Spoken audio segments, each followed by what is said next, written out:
Hello guys, dito na ako ulit. Meron ako i-share sa inyo na pwedeng maging patok or magiging patoks na online business sa 2025.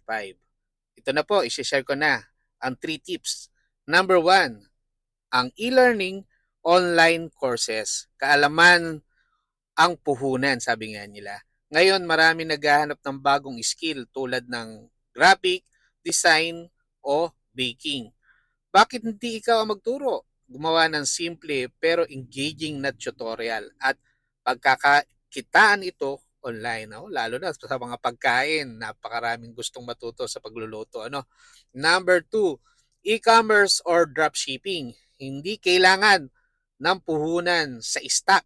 Hindi mo kailangan magbenta ng trending item tulad ng gadget o skincare product diretso mula sa supplier. Perfect ito kung gusto mo ng online store na mababa ang risk pero mataas ang kita. Di ba? Number 3 tip, health and wellness product. Healthy na, profitable ba ang tawag ng iba diyan, ano? Tumataas kasi ang demand talaga ng vitamins or organic item at mga fitness gear kasi mga kuwan ng tao ngayon sa kalusugan. Isang trending market na madaling pasukin lalo na sa social media o social media.